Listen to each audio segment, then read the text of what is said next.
Assalamualaikum. Nandito tayo sa exhibition ng mga charity organization dito sa Riyadh or dito sa Saudi Arabia. So ganito pala dito kapag yung may mga iba't ibang mga tao, grupo, na nagbubuo sila ng mga organization nila sa pagtulong sa kapwa na may magawa silang pag-ambag nila sa lipunan o sa pag-ambag nila sa paggawa ng kabutihan sa kapwa. So iba't ibang klaseng organization at hindi lahat din mga sheikh, kung napapansin nyo, hindi lahat mga, let's say, religious na tao, pero the way na may naiisip sila na magbuo ng kahit anong klaseng organization or charity. Kunwari ito, about sa wheelchair. Tapos, so iba-iba kanina, tulad yun, yung mga about sa boto, yung mga about sa medical. So bawat isa may kanya-kanya sa naiisip na project na makatulong sa mga taong may kapansanan, taong may sakit or SPED. So, ito about sa dugo, yun o. So, yun ang kagandahan dito na napansin ko, na bawat tawag dito, napakaraming organization. Yung nga lang, ang organization din nila, ang charity organization na ito, ay dito lang din sa bansa na ito. Dito lang din nagagastos. So tulad dito, may mga gatas sa bigas, yung mga gusto kunwari, ako ay isang businessman at gusto ko mag-invest. So titingin ako dito kung saan ako gusto mag-invest. Kunwari, ito, charity pa sa mga damit. Yung may mga pinaglumaan na damit dito, ayan. Meron silang mga boxes na malalaking container na gawa sa bakal. Tapos pwede kang maglagay ng mga damit. Tapos yun, pwede kang magbigay ng mga lumang damit mo. Tapos dito inaayos na, nakikita mong hinihiwalay nila yung mga sira. Tapos pinaplansya pa yan, nilalaban bago ibigay dun sa mga nangangailangan ng damit. Kita mo? Wala siya. So ayun, napakaraming iba't ibang klaseng organization dito. Charity organization, pero dito lang din siya nagagastos. Dito lang din siya, umiikot lang sa lugar nila. So yung mga tao dito na nakakaisip ng kahit anuman project na pwede nilang maitulong sa kapwa nila, ayun, sana meron tayong ganito, no? Kasi sa atin, kadalasan yung tawag dito, marites lang na tutulong natin sa kapwa natin. Parang ito, meron din parang United Nations dito, UNHCR. So, yung mga tumutulong sa mga refugees, ganyan, tulad sa Myanmar o sa Bangladesh. So, international, buong mundo. Kuha nga tayo ng isa.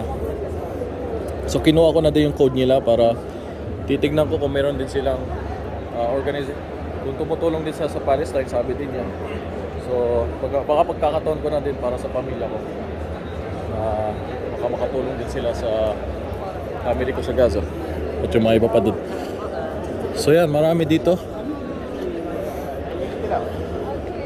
At kung papansinin nyo din, yung mga chef natin, yung mga iba na mga doktor natin, mga nakatapos ng Islamic Studies, nagbubuo din sila ng something organization, charity organization na makatulong sa kapwa. Kunwari, dito banda may nakita akong para sa may mga kapansanan. Ayan, about medical. Kunwari ako, isang businessman, may pera ako, so titignan ko saan ko gusto mag-invest. Kunwari dito sa mga Quran. Ayan, o Quran reading pen. Ayan, kung gusto ko mag-invest dito para ibibigay na sa mga bata o nangangailangan. Sa mga malalabong mata, ito din. Charity organization para sa pagtulong sa mga taong malalabo ang mata. Kasing labo ng ex mo na hindi ka na mahal. Ayun. So mag-i-start na din yung program dito. Andun para yung chair namin. Ayan, kasama ko si Abu Qasim at si Dr. Nidal, yung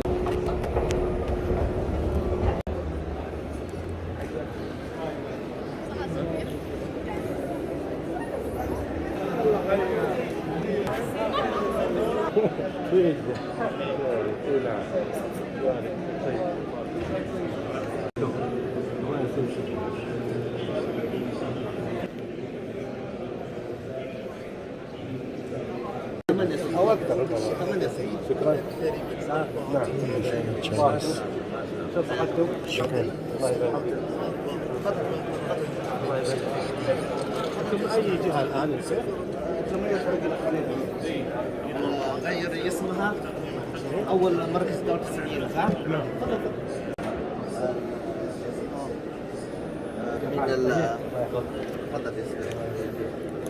16 لغة. هولندي. كم؟ Sama natin si Dr. Nidal, ang founder dati ng Almarif, or yung isa sa nagsusupport sa Almarif. Ito mga kitchen. عالمية.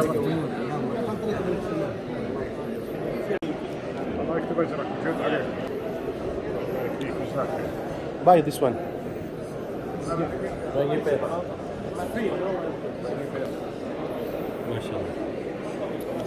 زيك عم. Ayan, isa lang pumunta dito ang Islamic Center. Parang sila na din nagre-represent ng lahat. Ang dami na din na logo doon ng Islamic Center. Center ng Dawa for Chinese. So yan, may Pilipinos din, no? Dami din Chinese ang Muslim, no? Mukhang Pinoy.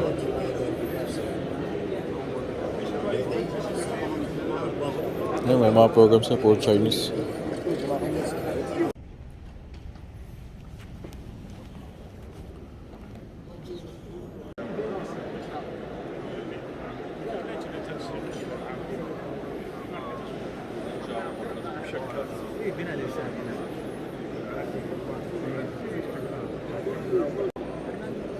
MashaAllah.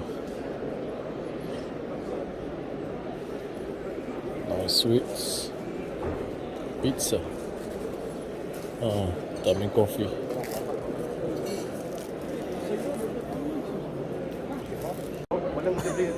Libreng tao?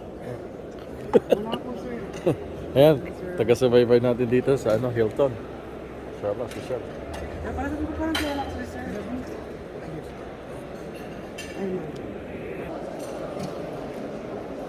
Ayan, taga-Thailand tsaka Chinese na natin. Assalamualaikum. Paubos na yung mga pagkain dito. جمعية التنمية الأسرية بعسير آمال ويمثلهم سعادة الأستاذ علي القرني فليتفضل مشكورا.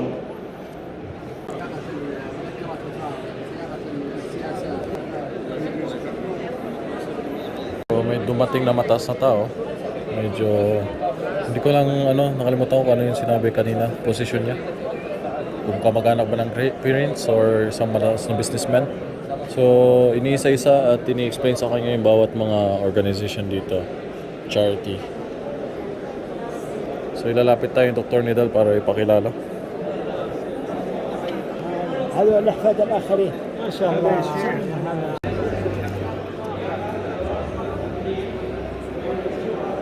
We have still Isa hijab in Islami. طيب لنا نقاش كان الموضوع اللي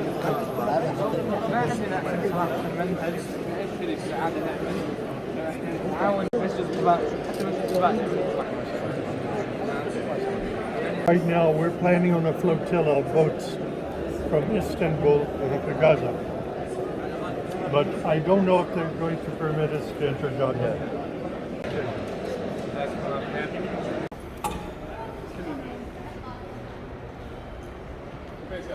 So kahit social na hotel, hindi nawawala yung culture nila. Nirepresenta pa rin nila yung culture ng Arab. Ganun sila ka-proud sa kultura nila. Kahit gaano pa ka-high-tech, yumaman na sila, hindi nila iniiwan yung culture nila. Right? So Arabs are proud in their culture. Even you got rich, you become high-tech, you never leave your culture. Like a while ago, you see the carpet, right? So dignity. Yeah, and even the way you people dress, still until now. That is why maybe the Western hate us. Because we love our culture, we stick in our culture. Hilton Hotel. Social. First time to hear lower ground instead of ground floor. This is a train, I think, upstairs, yeah. Train station.